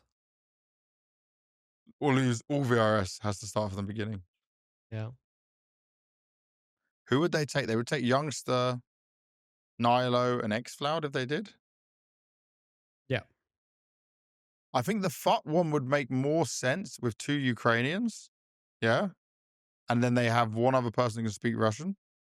And they would all communicate in Russian because But obviously Demon is an electronic. AWPer, and he's their best performer. Simple on the rifle. No, I don't think that's happening. That's completely just me memeing and joking. I don't know. I don't know what the great options are. I think it all depends on how much money is BC Game actually willing to splash. Yeah. I mean, there were even rumors that they were obviously going for an Astralis core, which Everyone seems to want. yeah, and I mean, it's just a weird one. It's just a weird one because if that's the kind of the aim for them is around, you know, a top 15 to 20 team, they don't really have that many options to choose from. I mean, you have what, 3D Max, maybe Bait, you know, Paravision Core. That wouldn't work out with Russian players, and Yep. I guess I mean it's a limited amount of choice because I'm sure that Foot, even though the ranking is 26th or something like that, it's 20th probably right at now. 20th. Yeah, 20th VRS. VRS, yes. But it's still kind of probably where their lowest aim is if they're gonna buy a core. They're probably looking at something higher, like you mentioned, Heroic, 3D Max, a Bait, maybe. 3D Max people already tried to buy their core last time around and weren't able to do it. Yeah.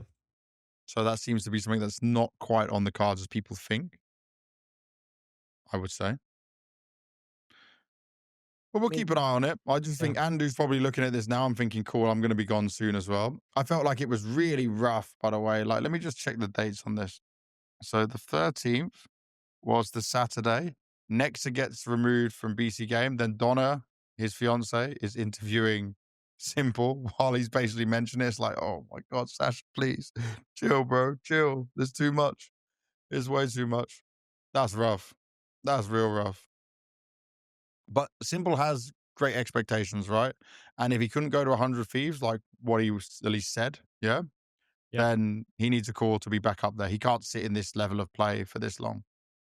And clearly, I heard something, by the way, from other players that like BC Game were on a boot camp in Serbia and they went for like 2 days and then the boot camp broke up and people just left.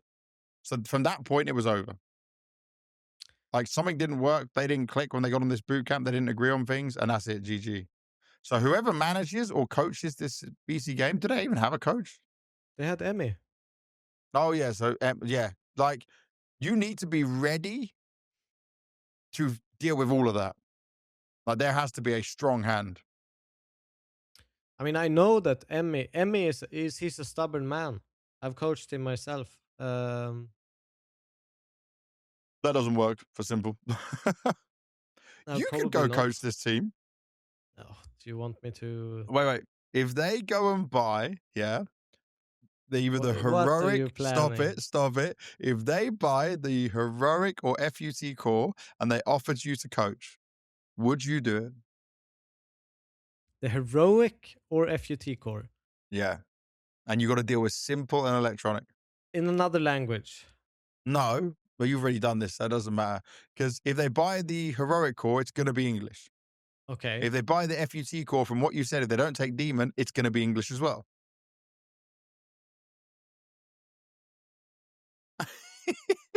I mean, there's yes and no's. It would always be a treat to some degree see how Simple is in practice. I think you could handle him. Look at the way he spoke to you when we were meeting outside the lobby. He still respects you. He's still got love for you. I mean, I think we've always gone on well. Remember the good old meme of Devilwalk, one major, Simple He zero? was not happy about that one, but I remember when he won the major and we were chilling with him after he won. Yeah. He was like, he took me aside and he's like, "Why? Why did you create this? Why did you say this?" Like, I just told him. I you're mean, an I asshole. just thought it was really funny that the best player of all time has not had a major yet.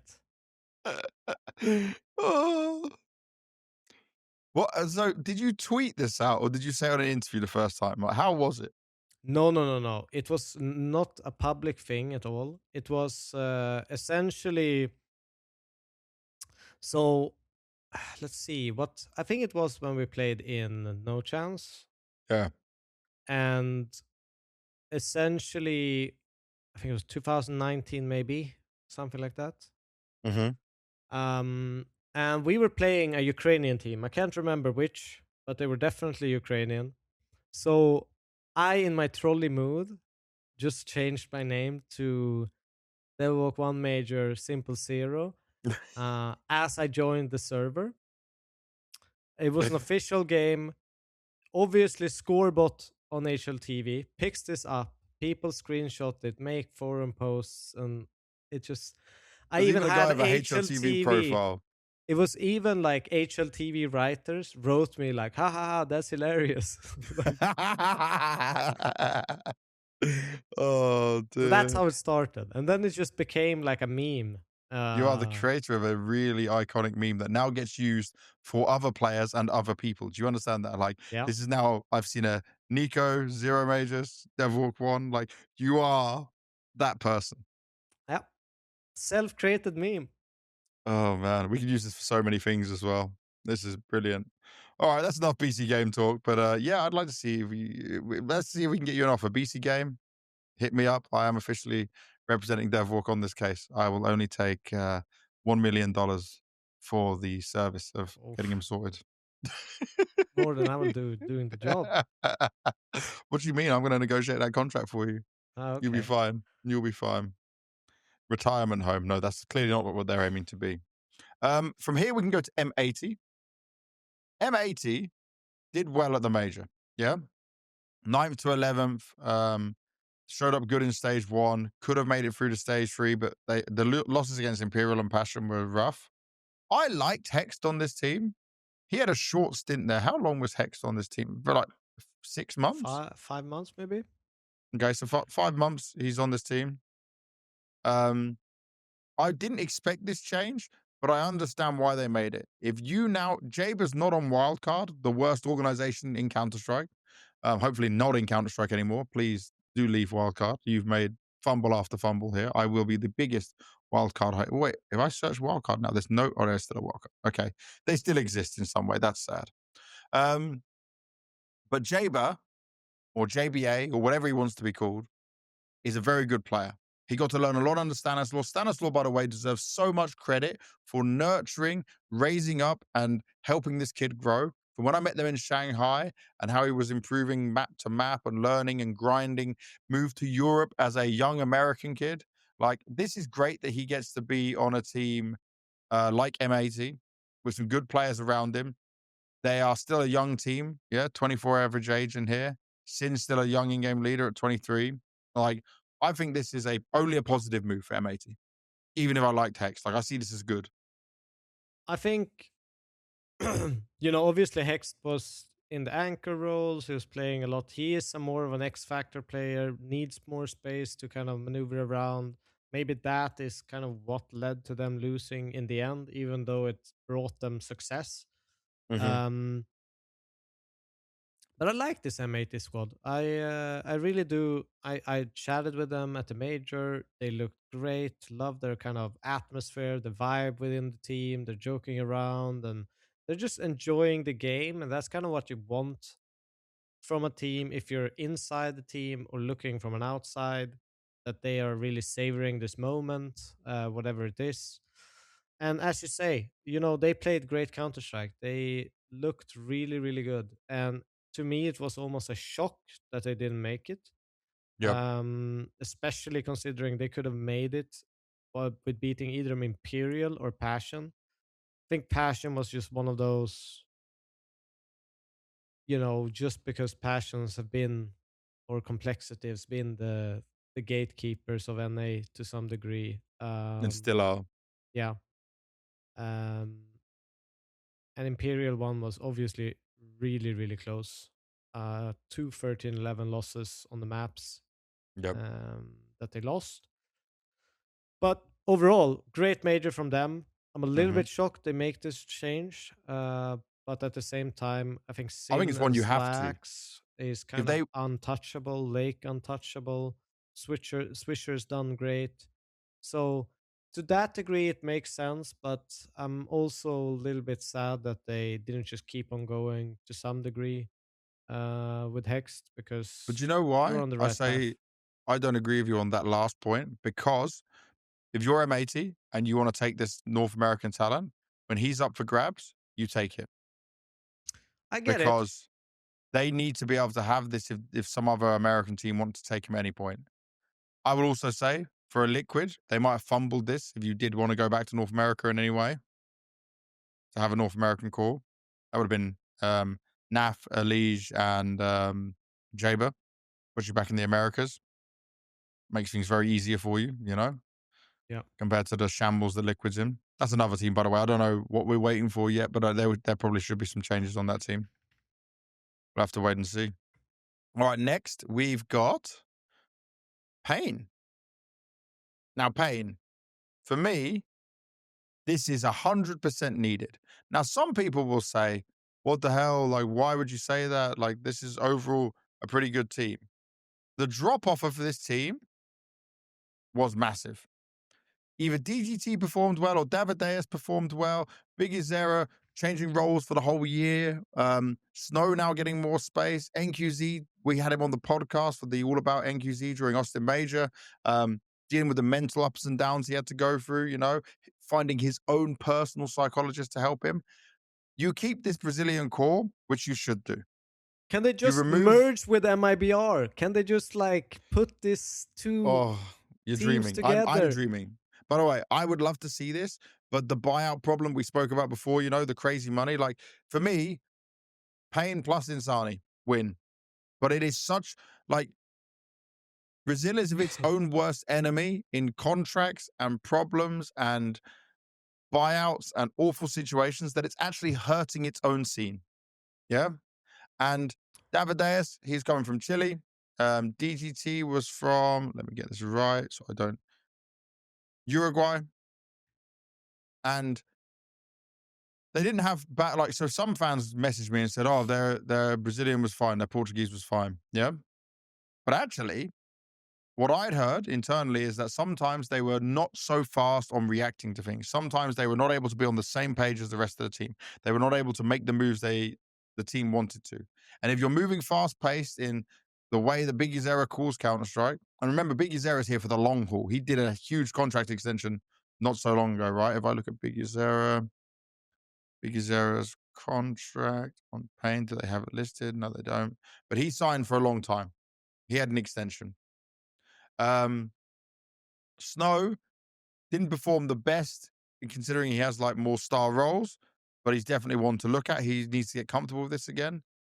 I just hope they go all Brazilian core, but if they go, they've got a Pain Academy, right? Pain Academy. I don't know if they can pick any players from here. I don't think it's possible.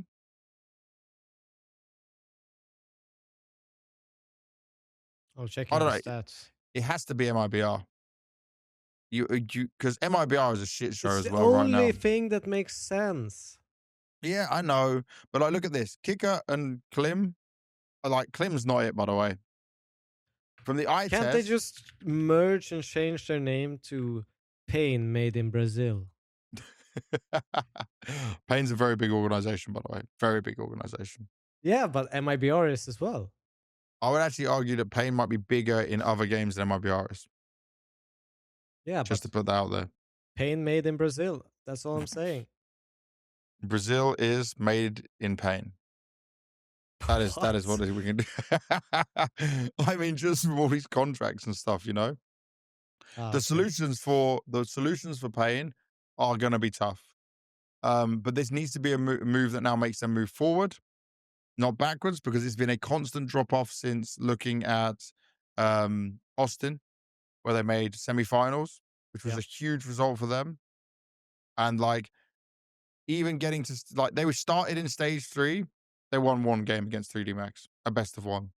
They lost to G2, NAVI, and Bait, and then that was it. Complete GG.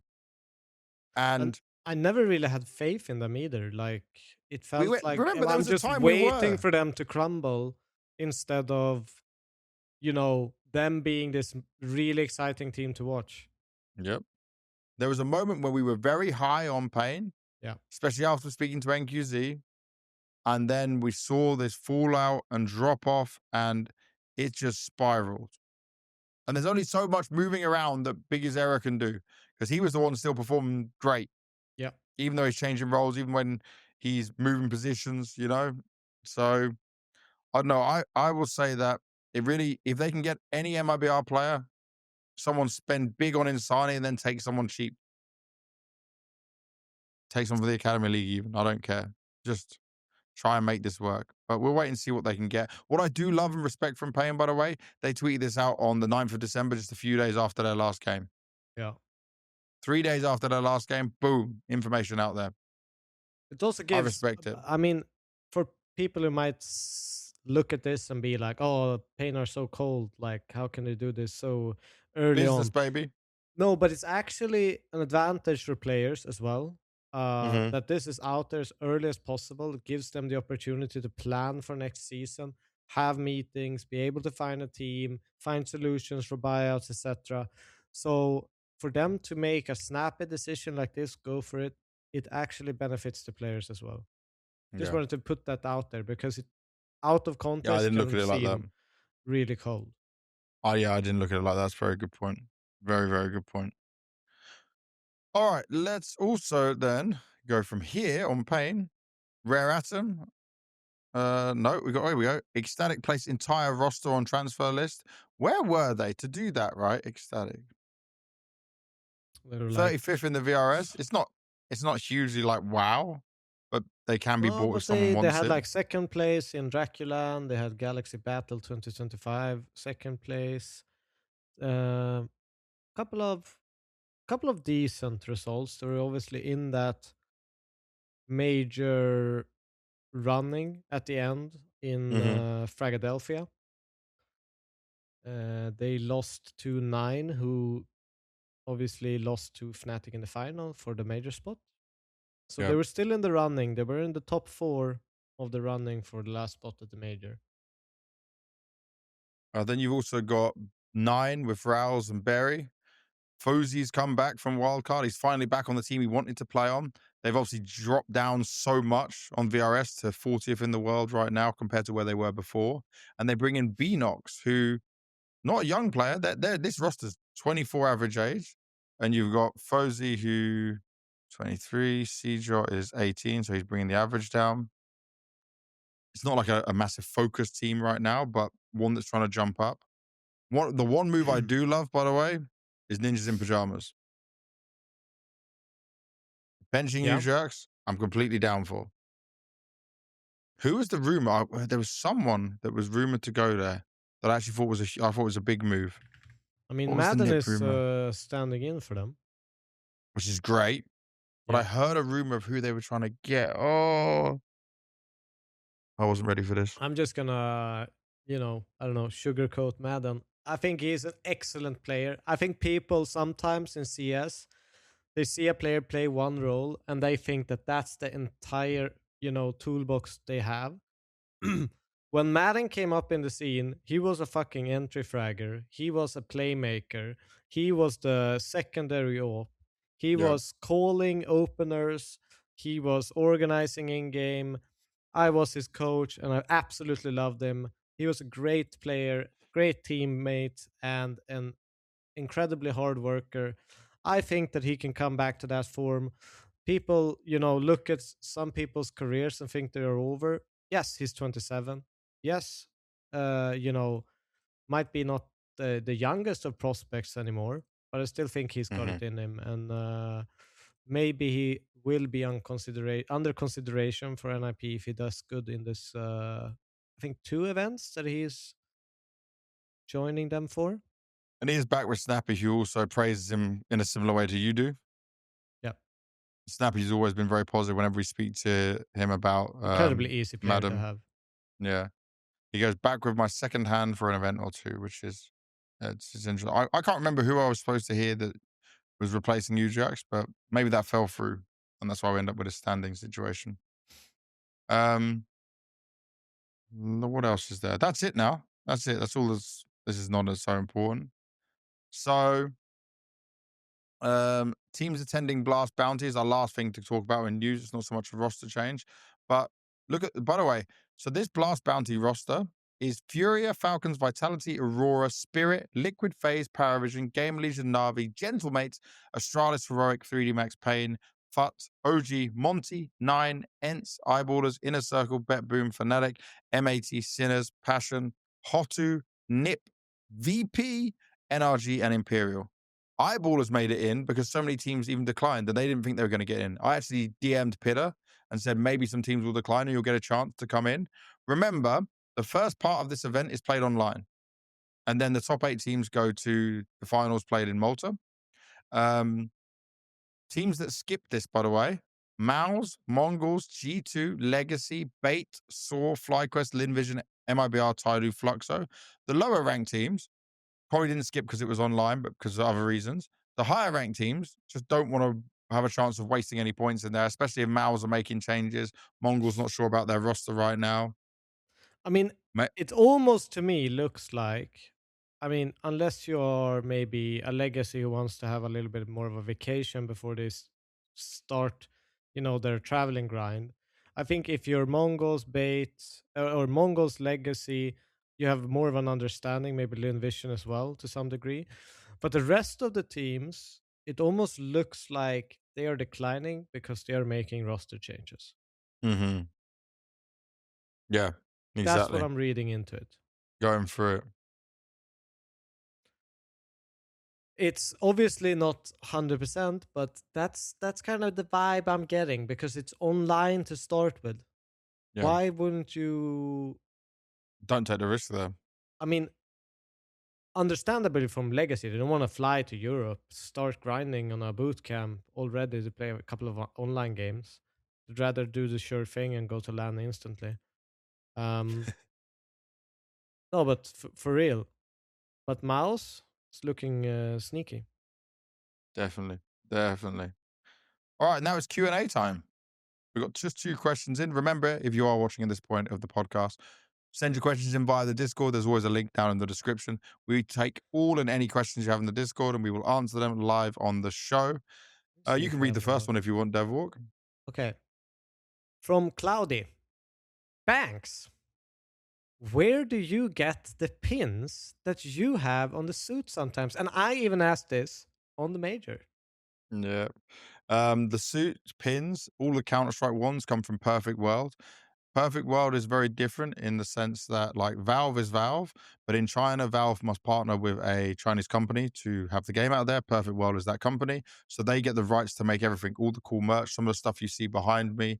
Let's see what you can see. Like, you've got the kilowatt case, you got these little guys, you got the high and buy, like all of this stuff they can make themselves. All of those pins come from my times visiting China and But you also CIC. have the AK and those kind of The things. the 8K that was the tie clip that was given to me by Stellite, who I hosted the stage with. So Stellite is a host from Hong Kong, and he found that and gave it to me as a present, which is really kind of him. And I keep wearing it. I wore it most of the major. Cool. So yeah, you can look. There is an online website somewhere for getting these pins if you did want to collect them yourself. If people are interested in that, obviously we miss out. I would love if Valve added genuine pins again from the game and the codes. Please, Valve, do I that. have a couple at home. So, but you know, the one I'm missing is the Howl. I own a Howling game, but I don't have the real pin of the Howl. I would love to get that. That one I don't have.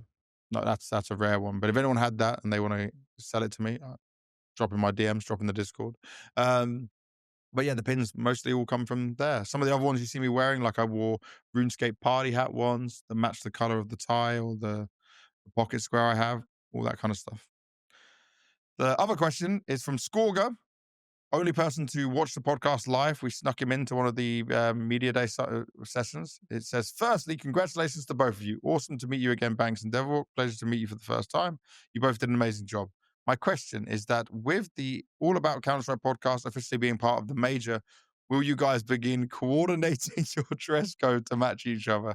Since we cannot lose Banks' signature swag as the event progresses, therefore, I guess it means you will visit Banks' tailor. By the way, we were only like a podcast for the major thanks to StarLadder.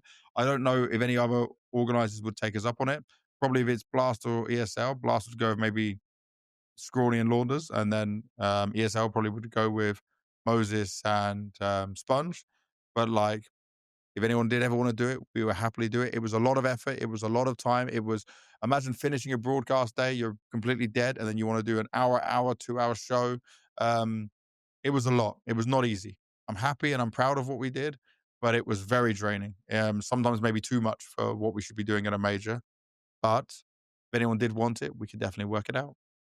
So you're gonna go get some more suits, I uppy mean, style. you have to do the introductions to this tailor I've heard so much about. See, I'll hook you up. That's it. You're not gonna say he's not confirming he's gonna match it. He's not gonna I mean, confirm. I'm fine with matching, but every single time we make a podcast episode, unless it's in the arena, Yeah. Banks is like, don't wear anything nice. Wear a Oh hoodie. yeah. When we were chilling, I'm wearing my Crocs. I'm rocking. I want to be relaxed, man. I want to be in a comfortable environment. For the suits and stuff on the arena, that's fine. Yeah. I'm not wearing suits all the time. We have to level up as we go across all of it.